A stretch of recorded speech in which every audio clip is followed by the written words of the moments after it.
Bonjour à tous.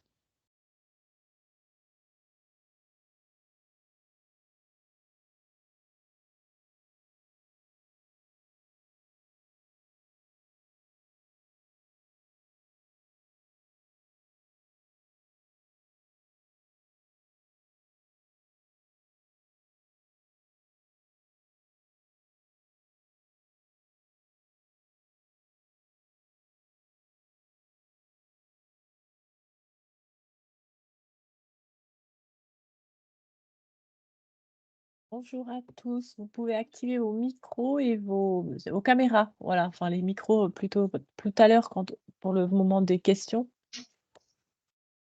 Et vous avez la main.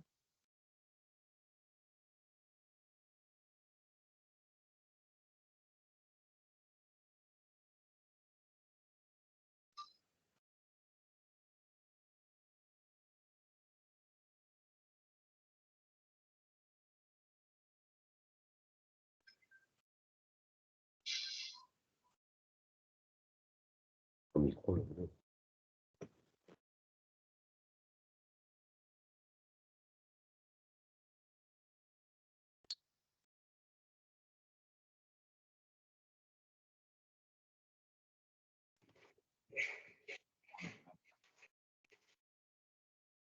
Franchement, je suis fatigué. C'est plus de ça aussi, moi.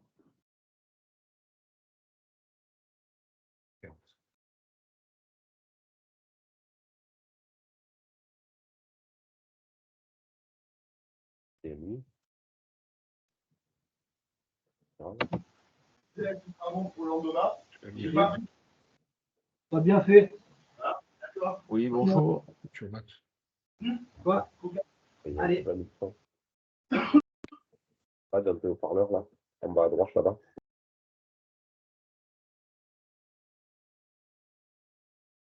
J'ai coupé les micros pour l'instant. On rallumera au moment des questions.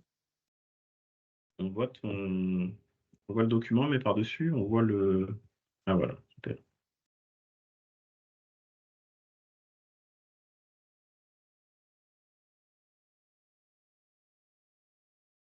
propose qu'on attende encore 2 minutes les derniers retardataires, et puis ensuite on va pouvoir démarrer.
Bien. Héloïse, on m'entend bien? Oui, c'est très bien. Ouais, parfait. Allez, on y va? Eh bien, Allez. bonjour à tous et à toutes. Bienvenue pour ce webinaire de présentation qu'on a mis en place parce qu'on avait pas mal de sollicitations des territoires sur la compréhension de ce qu'étaient les clubs sportifs engagés, à la fois côté réseau pour l'emploi, à la fois côté mouvement sportif. Donc, c'est un peu l'objet de cet échange.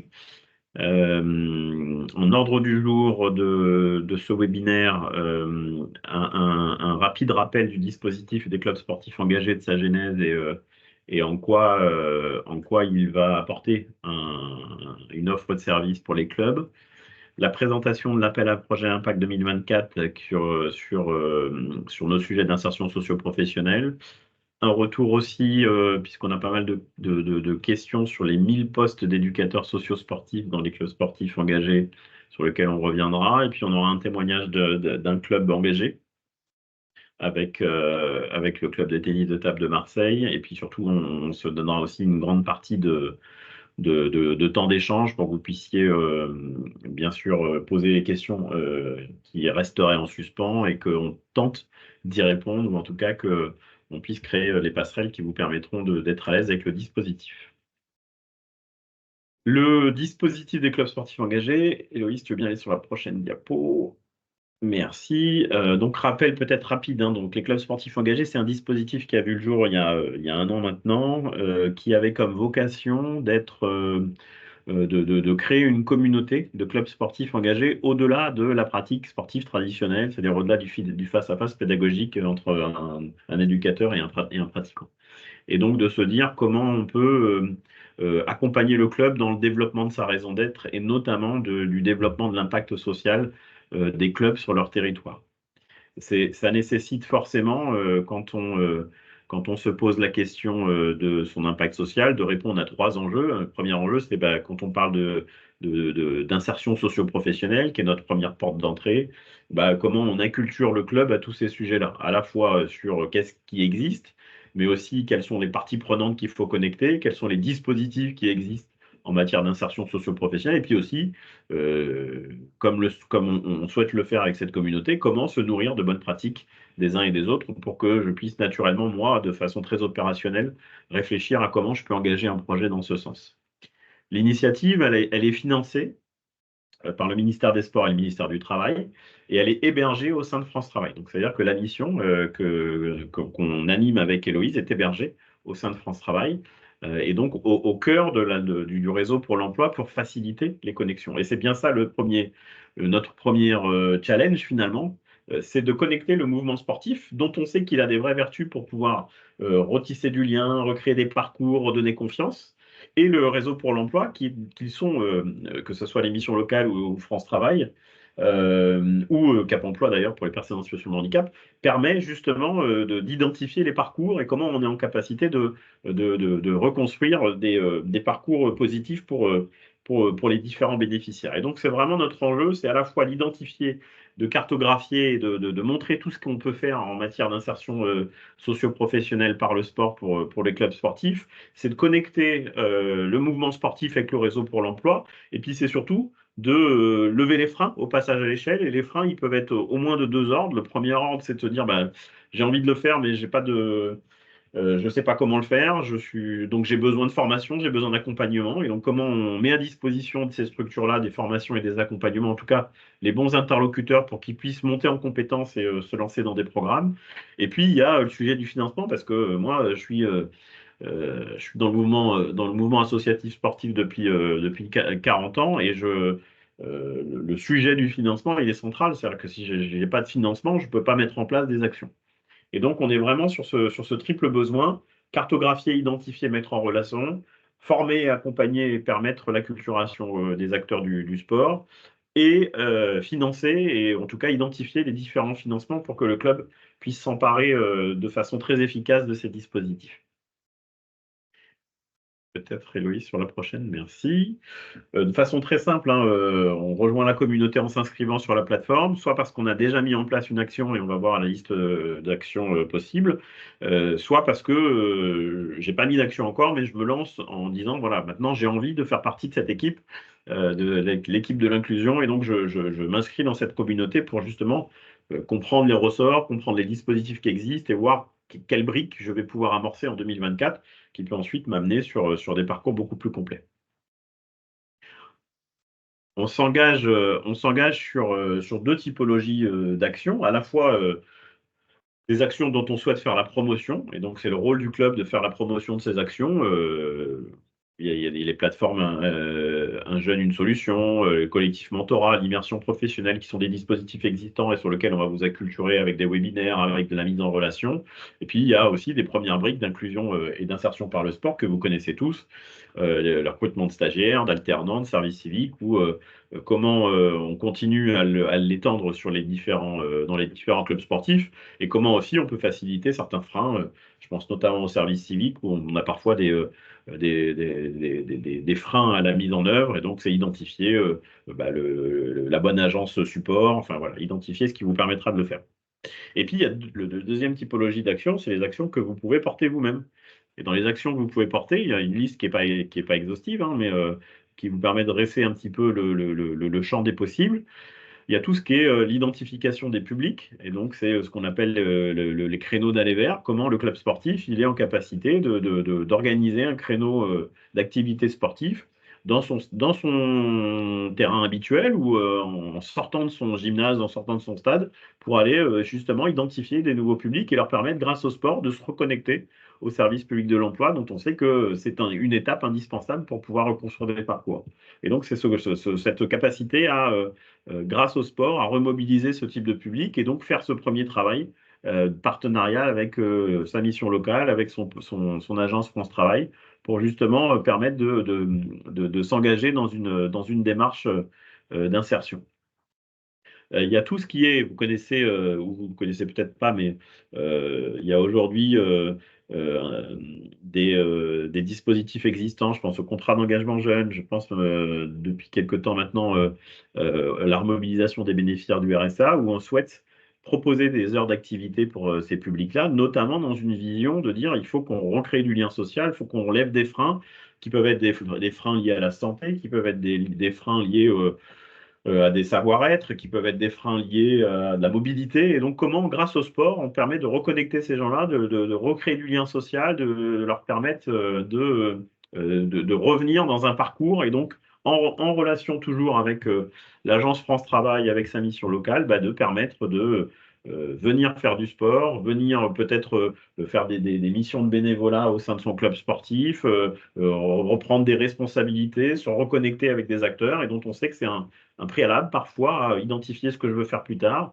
C'est identifier parfois ce que j'ai envie de mettre en place avec mon agence. Et donc voilà, c'est tous ces dispositifs que vous pouvez mettre en place. Et puis, il y a ce que vous connaissez peut-être un peu plus, hein, c'est les job dating et les stades vers l'emploi.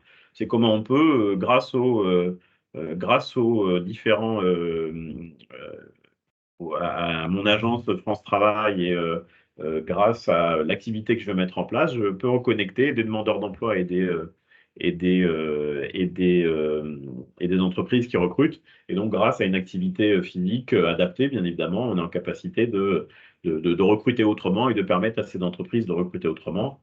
Stade vers l'emploi, aujourd'hui, c'est un peu plus de 50% des personnes qui bénéficient du dispositif qui retrouvent un emploi à 6 mois. Donc, c'est vraiment une réussite. Et donc, on veut vraiment passer à l'échelle toutes ces initiatives de recruter autrement et d'utiliser le sport pour recruter autrement. Puis le dernier, c'est le forum des métiers, parce qu'on sait qu'on a des métiers en tension aujourd'hui et que ces métiers, ils souffrent parfois d'une mauvaise image ou en tout cas pas d'une très bonne visibilité de c'est quoi ces métiers-là et comment, grâce au sport, on peut faire découvrir différentes filières et différents métiers à nos adhérents, ou d'ailleurs pas que à des adhérents. Et donc voilà, tout ce qui permet de dire, grâce à l'activité physique, grâce au sport, je vais pouvoir acculturer mes adhérents ou les demandeurs d'emploi de mon territoire à ce type à reconstruire des parcours avec les acteurs du réseau pour l'emploi. J'en viens à une première étape, parce que je le disais, parfois il y a des initiatives qui ont envie de voir le jour et qui se heurtent à un problème de ressources qui peuvent être humaines, qui peuvent être financières. Et donc il y a une opportunité qui est présentée là aujourd'hui sur Impact 2024. Impact 2024, c'est un appel à projet qui est initié par l'Agence nationale du sport. Cette année, France Travail s'est associé à la démarche et donc a mis en place une enveloppe de 3 millions d'euros pour financer des actions sur les 3 thématiques que vous voyez à l'écran. Tout ce qui est l'identification des publics éloignés de l'emploi et donc tout ce qui est la mise en place de créneaux d'aller vers. Il y a tout le sujet du contrat d'engagement jeune, comment je peux participer, proposer de l'activité physique à l'intérieur de ces programmes-là, et puis la remobilisation des publics éloignés. Donc comment je peux, en fonction de mon public et de ce que je veux mettre en place, construire des parcours pour ces publics-là. Ce qui est important dans notre démarche, je l'ai dit dès le départ, ce qui est important, c'est d'avoir le lien entre le réseau pour l'emploi et le mouvement sportif. Ça, pour nous, c'est le préalable, qui est un préalable qui permet justement la concrétisation de ce partenariat. Et donc, ça veut dire que soit vous êtes déjà identifié Vous avez déjà identifié votre mission locale avec qui vous pouvez faire les choses, soit votre agence France Travail, soit d'autres acteurs de l'emploi. Soit vous ne l'avez pas, et ce n'est pas très grave, hein, ce sera notre rôle aussi de vous connecter, de vous permettre d'être mis en relation avec, votre agence France Travail ou votre mission locale si c'était votre cible ou votre partenaire que vous souhaitez toucher. Et donc ça, c'est important de le dire, parce qu'on pense que c'est un préalable, et que c'est aussi comme ça qu'on va construire progressivement des partenariats en local qui vont ensuite pouvoir ruisseler sur d'autres types d'engagements, sur d'autres types de publics, et avec des financements associés. Donc très important dans l'appel à projet, intégrer un acteur du réseau pour l'emploi, et à l'inverse, d'ailleurs, on a peut-être en face de nous et peut-être que sur notre webinaire, on a peut-être des directeurs ou des directrices d'agences qui ont envie de faire des choses, mais qui n'arrivent pas à identifier le club qui pourrait être porteur de cette initiative. Et donc, c'est important, justement, de pouvoir les identifier, à la fois on fera, nous, l'exercice de mettre en relation avec les acteurs pour l'emploi, mais on pourra aussi mettre en relation avec le mouvement sportif pour que des actions et des programmes puissent se mettre en œuvre sur le terrain. Voilà, peut-être juste là-dessus. Hein, donc, bien sûr, n'hésitez pas si vous avez des questions, des remarques. Hein, le timing est un peu serré puisque l'appel à projet s'arrête le 8 mars. C'est la raison aussi pour laquelle on a voulu très très vite organiser des webinaires avec toutes les régions pour que chaque club puisse s'en saisir. Voilà, pas plus que ça. Hein, donc, juste ayez en tête un PAC 2024, c'est 6 millions d'euros au total cette année sur 5 axes. Et l'axe de l'insertion socio-professionnelle, c'est l'axe 5. Et sur l'axe 5, il y a 3 millions d'euros. Hein, donc, il y a la moitié de l'enveloppe qui est sur l'axe 5. Donc, vraiment, allez dessus. Il va y avoir des financements pour que vos actions puissent se mettre en œuvre. Et donc, à votre disposition, si vous avez des questions, des besoins de compléments d'informations, et puis on aura un temps d'échange sur la deuxième partie de l'heure avec vous là-dessus. Je ne reviens pas là-dessus. Peut-être un point aussi, parce que vous avez vu que le ministère des Sports a annoncé à travers, notamment c'est le président de la République, il a annoncé en octobre dernier une aide au financement du recrutement d'éducateurs socio-sportifs à hauteur de 20 000 euros par an pendant 3 ans, donc 60 000 euros sur les 3 ans. Ces éducateurs socio-sportifs, ils vont justement, et nous on y voit un intérêt très fort, c'est que des clubs qui ont envie de se lancer dans des programmes d'insertion socio-professionnelle et qui peuvent bénéficier d'une aide à l'embauche d'un éducateur socio-professionnel, c'est aussi des préalables qui permettent de se lancer vraiment dans cette dynamique-là. Donc si on a à la fois du financement d'impact et à la fois l'aide du ministère, ça permet de se dire on a tous les moyens humains pour pouvoir se lancer dans ces dynamiques-là. Vous rappelez juste que le dispositif, il est porté par l'Agence nationale du sport, hein, des 1000 éducateurs socio-sportifs. Il y a 500 villes qui sont concernées. Hein. Et donc voilà, c'est important de l'avoir. Il y aura, si on fait une clé de répartition, 2 clubs par ville, mais ça peut dépendre aussi des différentes collectivités et de la densité d'habitants par collectivité. Les clubs sportifs engagés sont prioritaires. Donc ça, c'est important aussi à connaître. Ça permet de financer soit un poste existant d'éducateur sportif et vous dites, tiens, mon éducateur, j'ai envie qu'il se forme sur les sujets du socio-sport et donc il est éligible au dispositif. Soit ça permet de dire, j'ai un éducateur qui est à mi-temps et je souhaite qu'il passe à temps plein. Et donc le fait qu'il passe à temps plein, c'est sur les sujets socio-sportifs et de la même manière, il rentre en formation et vous êtes éligible. Soit vous avez envie de créer un poste parce que toutes les conditions sont réunies pour créer un poste d'éducateur socio-sportif, donc quelqu'un qui a une carte professionnelle et qui se forme sur les sujets socio-sportifs. Ça ne veut pas dire qu'il est exclusivement dédié à des sujets socio-sportifs. Hein. Il peut encadrer des publics sur votre discipline. Hein. Mais en tout cas, il est formé et il a mis en place, vous avez le projet de mettre en place des actions socio-sportives. Et puis vous dire aussi que la méthodologie d'attribution, donc c'est chaque fédération sportive qui va faire remonter les candidatures. Donc chaque fédération sportive doit communiquer à ses clubs la connaissance du dispositif. Donc si ce n'est pas fait, c'est important que nous, on puisse le faire aussi pour que vous ayez l'information. Vous candidatez auprès de vos fédérations. Chaque fédération remonte toutes ses candidatures à l'Agence nationale du sport, qui ensuite les répartit par région. Et ensuite, c'est les DRAGES qui, au sein de chaque région, vont établir les structures qui seront éligibles. Nous, on agira, encore une fois, je le répète, ce sont d'abord les clubs sportifs engagés qui sont prioritaires, donc on rappellera bien ces critères au sein des DRAGES, et puis nous, on sera très attentif aussi à porter au sein des DRAGES des candidatures qui nous semblent pertinentes dans la mise en œuvre d'actions concrètes et efficaces. Donc voilà peut-être sur ce dispositif-là. En complément de ça, on a prévu, nous, de communiquer à toute notre communauté des clubs sportifs engagés. Donc, si vous n'êtes pas encore dans la communauté, dépêchez-vous de le faire pour que vous puissiez être destinataire de nos informations. On va pouvoir vous communiquer les villes destinataires et les différentes méthodologies et les référents par fédération vers lesquels vous devez vous tourner pour candidater. Voilà peut-être sur ce premier tour d'horizon. Et peut-être avant de pouvoir rentrer en échange et de répondre à vos différentes questions, il nous paraissait pertinent pour imager nos propos sur l'insertion par le sport, de laisser la parole au club de tennis de table de Marseille qui fait déjà pas mal de choses et je trouvais intéressant qu'il puisse nous expliquer son projet, comment il l'a monté, quels sont les freins qu'il a pu observer, et puis surtout les résultats maintenant, des résultats qui ont été, qui sont brillants sur ce territoire-là. Donc je laisse la parole à, je crois que c'est Gilles qui est avec nous.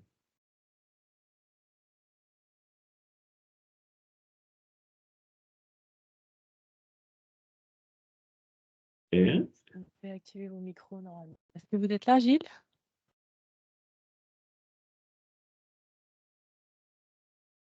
on n'a peut-être pas encore, ou je sais pas. Bon, peut-être en attendant Gilles, on pourra toujours faire une pause pour qu'il. Voilà, je viens d'activer, là, peut-être ça va marcher. Ah, ça y est, c'est bon. Voilà. Merci Arnaud, merci Héloïse. Voilà, alors je ne connais pas mon public, mais je vais vous donner mon témoignage. Je pense qu'il intéressait Arnaud et Héloïse parce qu'en fait, je suis un jeune président malgré l'apparence. Il y a 5 ans, je n'étais pas du tout dans le tennis de table. J'ai fait plusieurs présidences dans des mouvements plutôt éthiques et environnementaux, donc je n'avais aucune expérience. Et je pense que peut-être c'est pour ça que ce témoignage est intéressant.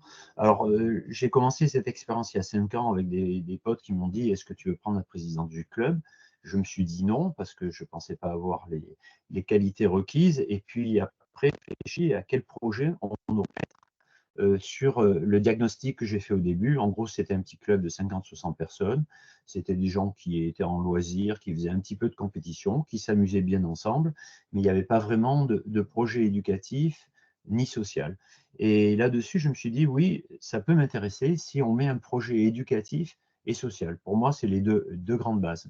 C'est-à-dire, on professionnalise ce qui ne l'était pas, c'est-à-dire que c'était, je vais le dire, dans le tennis de table, c'est souvent du bricolage à 90%. Je partage le témoignage de notre président de la Fédé où on est obligé de bricoler. Et c'est vrai que peu de clubs ont des professionnels dans un cadre en CDI ou même en temps partiel. Et la plupart font un peu du bricolage. Donc moi, ce diagnostic, c'était de voir que finalement, il n'y avait pas de ressources humaines. Il n'y avait pas au niveau du bureau des gens assez compétents pour prendre en charge cet aspect RH, cet aspect gestion est censé sur un projet plus ambitieux. Alors, il faut de tout hein, pour les clubs. Hein. Il faut des clubs qui s'amusent, des clubs qui ne font pas de professionnalisation. Et je pense que c'est l'ensemble qui permet au sport d'avancer. Mais moi, la seule chose qui m'a motivé, c'est 2 mots, éducation et social. Pour moi, le sport, c'est une discipline du social, vivre bien ensemble, etc. Et par contre, on ne peut pas faire d'éducation si on ne professionnalise pas. Donc, la première difficulté, ça a été évidemment les financements.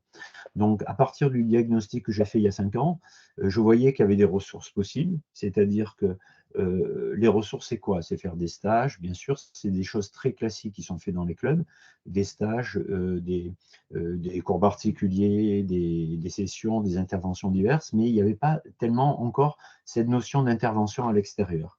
Donc, on a essayé moi, j'ai écrit en premier le projet, c'est-à-dire j'ai essayé de le structurer sur des axes où on mettait les professionnels au service d'adhérents. Alors, il y a 3 grandes catégories. Il y a les loisirs, et pour moi, c'était une clientèle très précieuse. Je vous en parlerai tout à l'heure pourquoi. Il y a un public très, très large, et c'est vrai que dans les clubs, souvent, on prend les finances pour faire court des loisirs pour aller les dépenser dans l'aspect compétition. Alors, je dis dépenser de façon peut-être un peu péjorative, mais ça tourne toujours autour de ça. Et moi, je pense qu'il y a une clientèle de jeunes et de loisirs pour lesquels il faut mettre vraiment les moyens. Alors, mettre les moyens, ça veut dire qu'en effet, j'ai commencé par la professionnalisation de mon bureau, avec des gens qui tenaient bien les finances, des gens qui étaient compétents sur l'aspect sportif.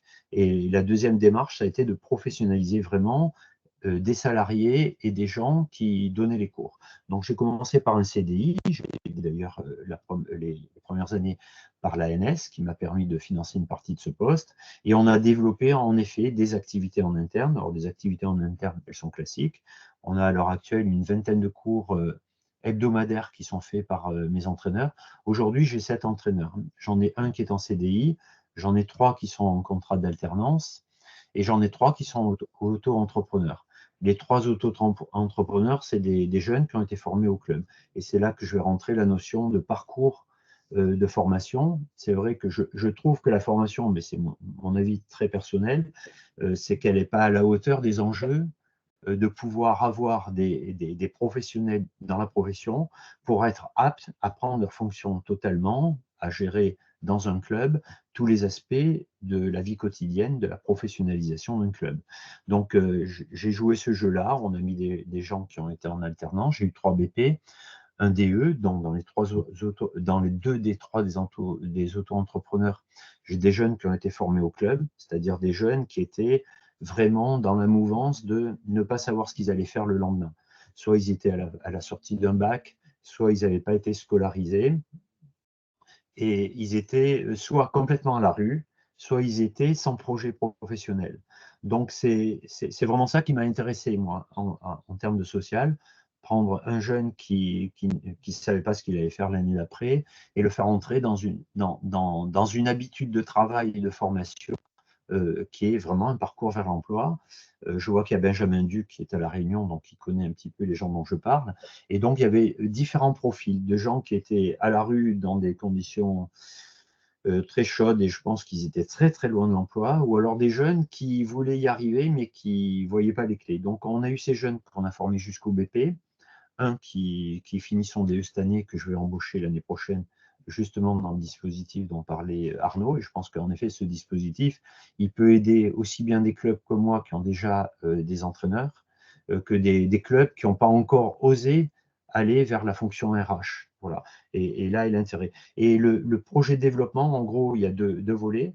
Celui de la formation des jeunes pour prendre des jeunes qui sont sans formation et les professionnaliser. Et le deuxième volet, c'est de trouver les ressources, c'est-à-dire développer des activités. Et on a beaucoup développé des activités à l'externe, comme par exemple des interventions avec une convention dans un collège où on intervient, on fait une partie scolaire, périscolaire et entre midi et deux, et à l'extérieur des horaires, ou bien de centres de réadaptation sociale ou dans des centres d'hébergement.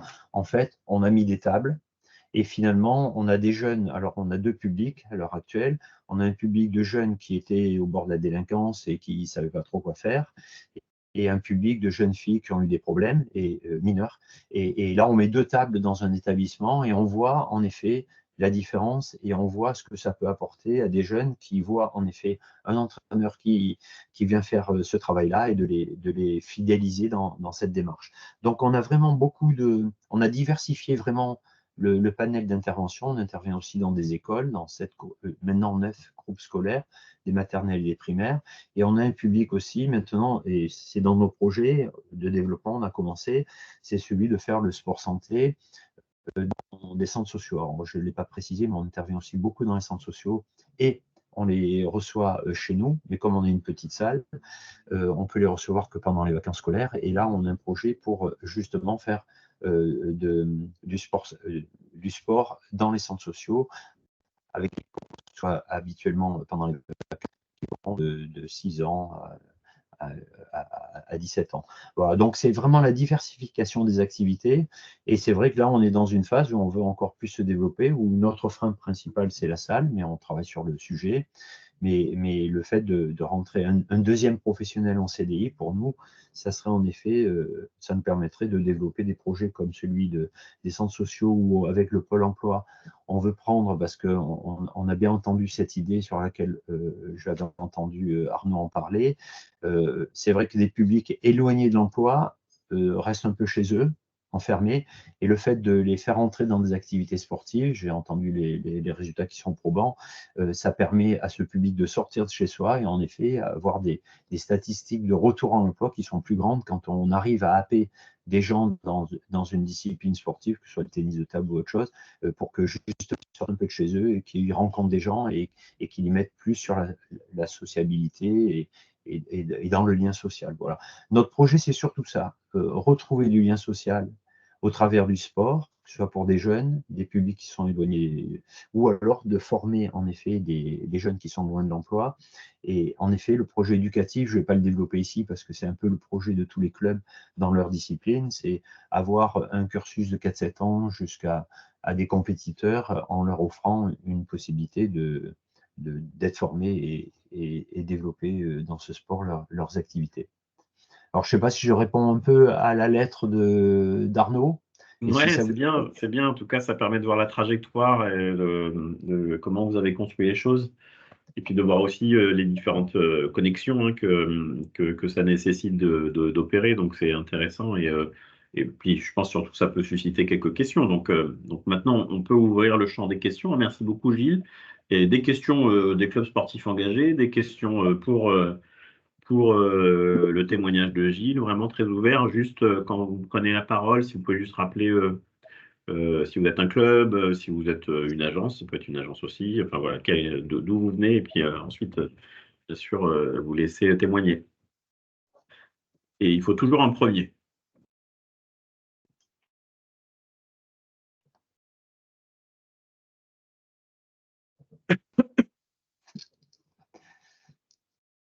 Alors, est-ce qu'on a des questions? Je ne vois pas de questions. Oui, bonjour. Bonjour. Saïd Chali, enfin, je suis conseiller technique national à la Fédération française de boxe. Ouais.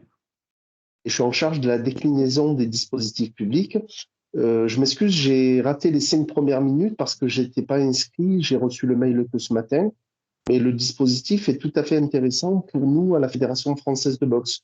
Parce qu'on a recensé sur le territoire métropolitain et en Outre-mer des structures qui sont tout à fait en capacité d'accueillir ce dispositif-là. Si vous voulez, enfin, je peux vous laisser mes coordonnées ou je les ai données. Oui, bien sûr, bien sûr. Après, échanger différemment. Bien sûr, bien sûr. Le projet a déjà été pitché à la Fédé de boxe il y a, je crois, 1 an maintenant, mais avec plaisir pour pouvoir reconnecter et voir comment Il va falloir. on fait avancer les choses de votre côté. Et surtout que pour le coup, je pense que vous avez un superbe support pour pouvoir redonner confiance, reconstruire des liens. Oui, tout à fait. On a déjà des structures partenaires, enfin, comme l'APEL, qui développe aussi le sport emploi. Voilà, mais j'ai mis un commentaire dans le chat de discussion. La difficulté, c'est que l'émission locale et France Travail maintenant, enfin l'anciennement Pôle emploi, ont beaucoup de difficultés à aller vers. Voilà, ils veulent bien qu'on recevoir les informations, mais les données, c'est beaucoup compliqué de créer des partenariats avec des structures qui ne connaissent pas. Et faire confiance aux nouvelles structures, c'est un petit peu compliqué pour eux. Alors, ils travaillent beaucoup avec les centres sociaux, mais avec les clubs sportifs qui n'ont pas trop, enfin, qui ne sont pas trop structurés, ils ont beaucoup de mal. Voilà. Maintenant, je pense que s'il y a des structures comme la vôtre qui accompagnent les missions locales et qui accompagnent les clubs, je pense que le lien se fera beaucoup plus facilement. Oui, puis en rebond à ce que tu dis, d'abord la mission elle est hébergée chez France Travail, hein, donc c'est quand même un signe. Et le sport a été une des préconisations d'ailleurs dans le plan de préfiguration de France Travail, justement sur le travail en partenariat avec les acteurs locaux. On est clairement identifié, et donc le mouvement sportif est clairement identifié comme un super partenaire pour pouvoir identifier et remobiliser des personnes éloignées. Donc on va dans ce sens-là, et donc il y a tout un travail que nous on fait aussi pour faire connaître le dispositif au réseau. Hein.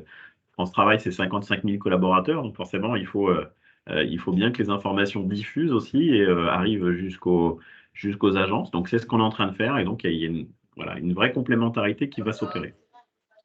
D'accord, on le souhaite. Je rajouterai peut-être quelque chose parce que ça a été un sujet d'une des réunions précédentes. Je ne sais pas si vous m'entendez là.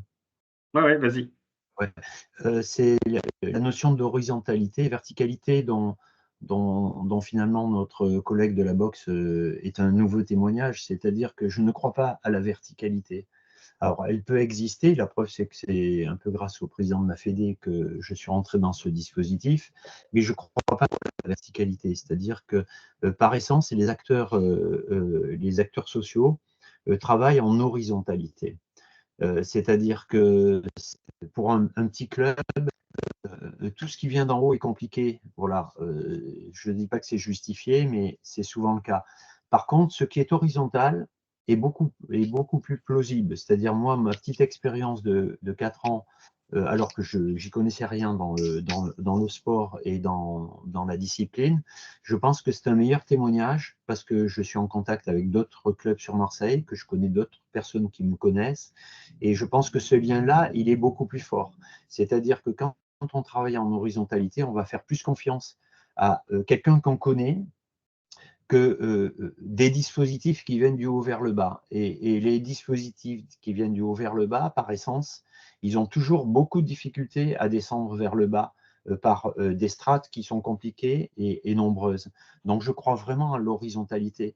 C'est-à-dire que la preuve, c'est que j'ai plus de relations avec d'autres clubs sportifs, avec des centres sociaux, avec ma vie de quartier et ma vie de ville, que je n'en ai dans toutes les strates. Alors, je dis pour Benjamin, évidemment, que j'ai un support technique intéressant avec le comité départemental de tennis de table, avec la Ligue, mais je pense que ce qui construit plus les clubs, c'est la vie réelle des deux populations que sont les loisirs et les compétiteurs. Là, on a organisé, avec le CD d'ailleurs et la Ligue, 2 compétitions territoriales.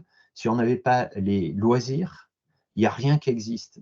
C'est-à-dire que c'est les loisirs et les bénévoles loisirs qui font vivre le milieu compétition. Et donc, on ne peut pas s'appuyer sur des structures verticales parce qu'il n'y a rien qui marcherait s'il n'y avait pas cette horizontalité. Et pour l'information, c'est pareil. Si on n'a plus le bénévolat et justement cette fibre qui fait vivre le milieu associatif, qui tient sur très peu de personnes, hein, quand même, hein, il faut se le dire entre nous. Il y a très peu de gens qui animent ce milieu sportif. Il y en a beaucoup qui en profitent, qui en bénéficient, je dirais plutôt, mais les acteurs ne sont pas nombreux. Donc la trame locale, elle est beaucoup plus importante que la trame verticale. Voilà. Merci Gilles. Mohamed.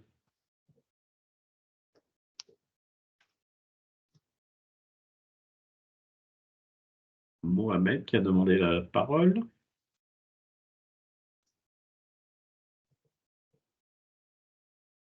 Et si Mohamed n'arrive pas à désactiver son micro, Anne peut-être peut enchaîner.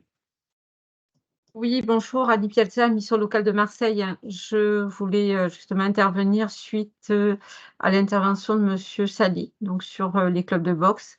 Ouais. Et je voulais juste rappeler que nous avions organisé l'année dernière un sport dating, donc qui permet à la fois de faire du sport le matin en mêlant recruteurs et jeunes, et l'après-midi faire un job dating avec le club de boxe de Herbel à Marseille. Donc voilà, donc nous on est ouvert pour organiser des actions effectivement avec les clubs de sport. Beau témoignage pour montrer que c'est possible. Oui. Merci Anne. Est-ce que Mohamed a retrouvé l'usage de son micro? Toujours pas.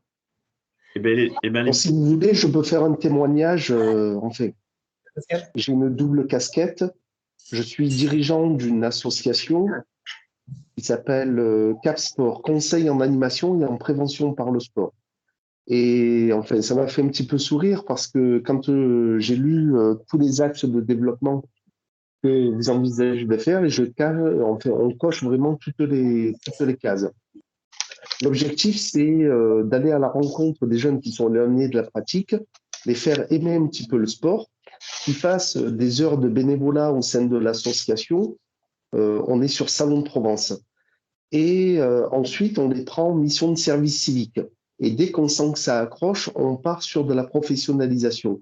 On a signé une convention avec la Fédération du sport pour tous pour faire intégrer les jeunes en CQP, jeux sportifs, jeux d'opposition.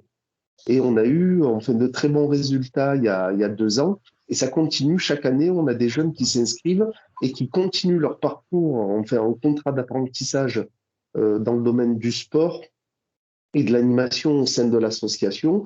Et ils passent des formations en BPGEPS en contrat d'apprentissage.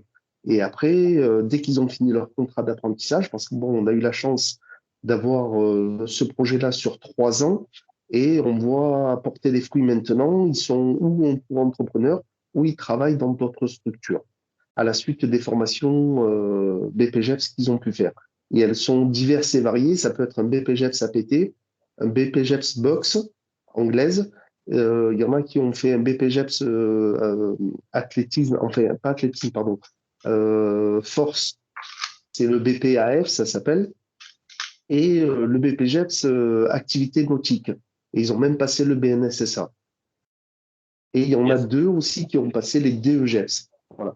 On est vraiment fiers du travail qui a été accompli. Est-ce que sur ton association là dont tu parles, vous intégrez les clubs sportifs justement dans ces parcours? Alors oui, automatiquement, ouais. Par exemple, quand c'est le BPGEPS boxe, on intègre le club de boxe de Salon. Là, on travaille, on a des conventions de prestation de services avec l'Office municipal des sports pour pouvoir intervenir soit dans le milieu scolaire, soit dans les clubs ou dans les centres aérés, les centres sociaux, mais aussi avec les personnes en situation de handicap. D'accord. Ok, top. Oh. Mohamed, Oui. s'il a retrouvé son Oui, micro? ça y est, je crois que j'ai retrouvé l'usage du micro. Est-ce que vous m'entendez? C'est bon. Bon, je suis désolé, j'ai mis un peu de temps, mais ça y est. Mohamed Sali, alors moi je suis conseiller technique à la direction interrégionale de la protection judiciaire de la jeunesse. Et alors nous, le sport est un axe très important de la politique qui est développée sur l'interrégion. Le sport comme média d'entrée en relation avec les jeunes, comme média d'inclusion. On a des conventions avec des fédérations, rugby, pétanque, la boxe, on doit la remettre à jour. Et également, on a des parcours aussi, des parcours coordonnés avec des fédérations affinitaires comme l'UFOLEP, comme Léo Lagrange. Voilà. Moi, je suis présent vraiment pour prendre des informations. On a un projet aussi sur Marseille et Istres, un projet d'inclusion par le football. Et il y a l'éducateur qui est mis à disposition sur ce projet qui fait partie des invités. Et nous, on est bien convaincus, hein, évidemment, de l'intérêt du sport dans l'éducation. Sur les clubs sportifs, justement, alors nous, ce qu'on aimerait faire aussi, ce qu'on essaie de faire, c'est de relayer justement Impact 2024, et c'est pour ça aussi qu'on est présent. D'ailleurs, je voulais poser la question, mais j'ai pas pu poser la question. Est-ce qu'on pourrait avoir le PowerPoint qui a été diffusé, je le trouve très intéressant, et pour présenter aux partenaires, ça peut nous intéresser. Voilà, Oui, bien sûr, bien sûr. Voilà, en tout cas, nous, on est partie prenante avec le CROSS et la Dragès aussi. On a une convention qui permet aux jeunes de la PJJ de pouvoir bénéficier d'une aide pour la licence sportive et puis aussi pour pouvoir bénéficier de bons décathlons pour pouvoir acheter du matériel pour reprendre le sport.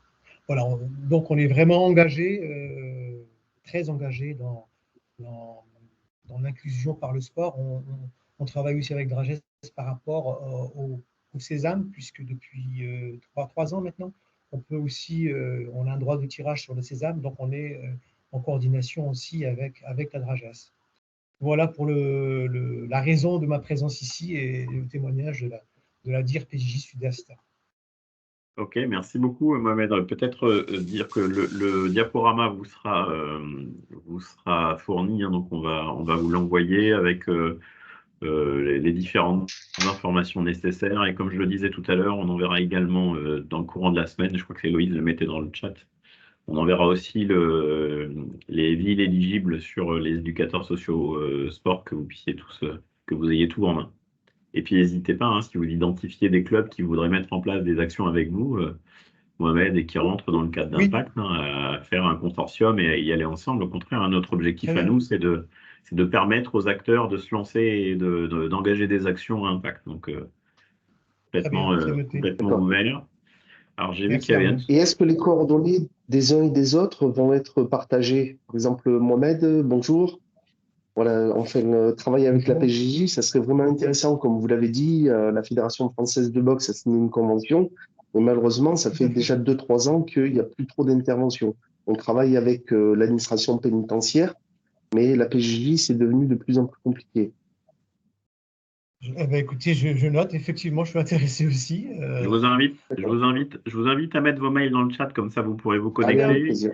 Très Et, bien, super. et aussi vous dire que dans la plateforme qu'on est en train de construire, chaque club engagé aura sa carte d'identité avec les contacts, les différents supports et les différents publics visés. Comme ça, chacun pourra se contacter les uns les autres pour justement regarder quels sont les freins qui ont été observés dans la mise en œuvre d'un projet, quels sont les différents financements. Enfin, voilà, vous aurez des connexions intuitives qui s'organiseront quand on aura fini de construire cette plateforme qui va arriver d'ici quelques semaines. Alors, avant de laisser la parole à la main levée, j'ai vu qu'il y avait Anne-Sophie qui avait levé la main avant. Je ne sais pas si c'est volontaire qu'elle soit rebaissée. Oui, en fait, je voulais juste, nous, on est vraiment nouveaux, donc je travaille pour le comité régional de la Fédération sportive et culturelle de France, pour la région PACA, du coup. Je ne sais pas si vous connaissez cette fédération, mais on est une fédération multi-activités, aussi bien sport que culture, et donc on est aussi affinitaire, du coup. Et on se lance tout juste dans cet engagement. Et pour l'instant, rien n'a été mis en place, mis à part voilà, l'accueil de stagiaires, l'accueil de services civiques, etc. Donc, c'est vraiment nos premiers pas. Et on aimerait déposer un projet pour Impact, peut-être, justement sur un peu un projet qui ressemble à ce qu'a décrit M. Chabi tout à l'heure. Donc, ma question, c'était plutôt, là, vu qu'on est au tout début, d'avoir un document en plus du diaporama pour pouvoir identifier les différents interlocuteurs, puisque voilà, donc c'est un peu nouveau. Et donc, en attendant que cette plateforme soit mise en place, peut-être clarifier tout ça pour les nouveaux arrivants. Alors, peut-être que tu peux nous faire, en fonction de ton projet, c'est nous identifier par mail quels sont tes besoins de contact. Est-ce que c'est des réseaux pour l'emploi? Est-ce que c'est du mouvement sportif? Tu vois, qu'on puisse répondre bien à ta commande.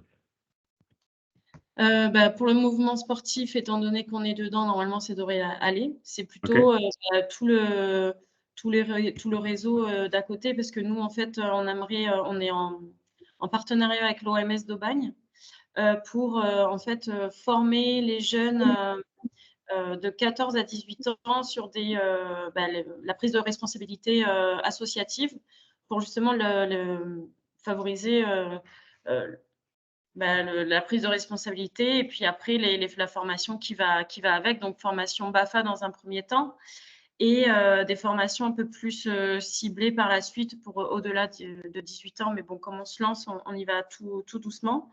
Donc voilà, donc plutôt quelqu'un qui pourrait nous accompagner justement sur cette mise en place de projet. Donc c'est plutôt voilà, pas côté sportif, mais l'autre côté.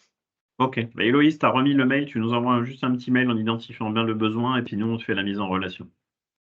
Allez, ça va, merci beaucoup. Alors, je vois une main levée. Alors, je ne sais pas si c'est un prénom ou un nom. Ragris.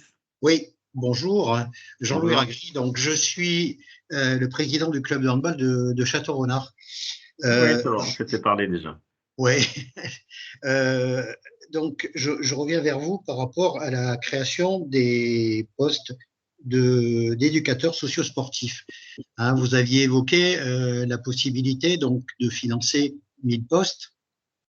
Mais la question que je pose, il y a une restriction puisqu'il y a 500 villes qui vont être, entre guillemets, définies pour la création de ces postes. Est-ce que si on n'est pas dans ce cadre-là, on peut déposer une demande de création de postes d'éducateurs sociosportifs? Alors, dans tous les cas, il faut déposer. Si vous avez la volonté de faire, déposez-le et recensez-le auprès de votre fédération. Oui. Pourquoi je dis ça? Parce que bien évidemment, il y a des villes qui sont éligibles, mais vous avez peut-être en face des candidatures, vous n'avez peut-être pas de candidature en face. Et donc, ça sera à la charge de la DRAGES d'identifier sur son territoire comment se répartissent les différents postes en fonction des besoins. Donc, même si vous n'êtes pas dans une ville éligible, ça ne veut pas dire que vous êtes condamné à ne pas en avoir. Vous pouvez très bien, et si votre DRAGES vous a identifié comme un acteur qui pouvait être efficace, oui, vous pouvez être éligible. Ok, ben, je vous remercie. Et après, encore une fois, si vous êtes club engagé, que en parallèle de ça, vous avez un projet sur impact qui correspond et qui coche un peu toutes les cases, nous aussi, hein, on fera le boulot pour prévenir les DRAGES qu'on a identifié des clubs sur les territoires sur lesquels il faut avoir un œil attentif. On vous remercie. Révention, éducation, sport, plus sécurité sociale, sportive, et j'ai pas la suite. Et on n'entend pas. Aïe. On voit bien que le micro est activé, mais par contre, on n'entend pas.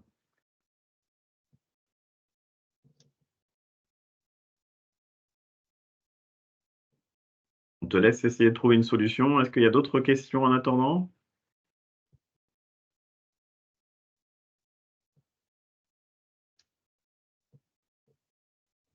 L'avenir gymnique.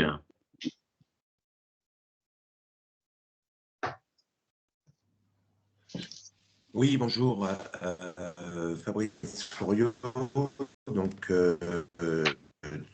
du club de gym d'Orange. Je suis chargé de développement. En fait, il y a plusieurs questions. Déjà, si l'on souhaite déposer un projet, est-ce qu'il peut répondre à plusieurs axes ou ne peut-il répondre qu'à un seul axe? Alors, c'est un peu haché, mais je crois avoir compris la question. Si vous avez un projet qui répond à plusieurs axes, hein, que ce soit l'aller vers ou la remobilisation, vous pouvez présenter un seul projet. Vous m'entendez? Oui, on entend, mais on entend, oui. On entend mieux maintenant que tout à l'heure. Juste pour répondre à la question. Donc, nous, on vous entend.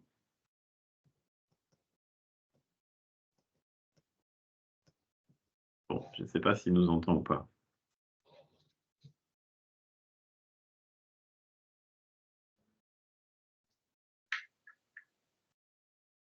Est-ce que vous nous entendez? Est-ce que vous nous entendez, l'avenir gymnique?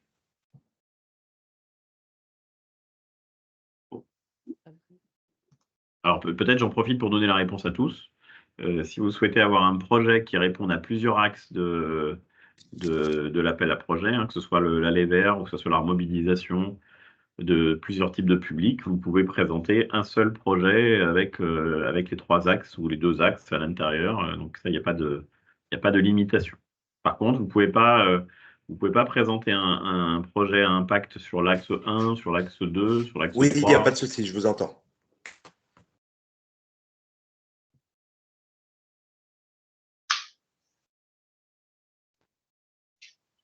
Est-ce qu'il y a d'autres questions, d'autres remarques?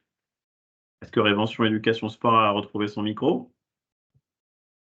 Non. Vous pouvez la noter dans le chat, sinon, peut-être? Ouais, si vous avez des questions, vous pouvez mettre dans le chat.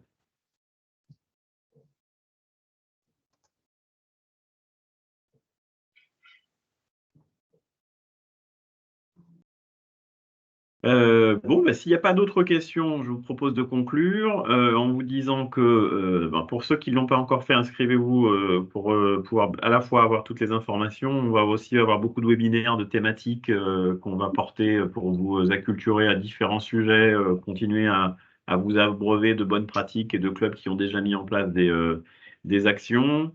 À votre disposition par mail avec le mail Héloïse a mis. S'il y a des questions sur Impact ou sur les éducateurs, on y répondra bien sûr avec plaisir. Et puis s'il y a des besoins de mise en relation, de connexion avec vos différents interlocuteurs de la même manière, à votre disposition.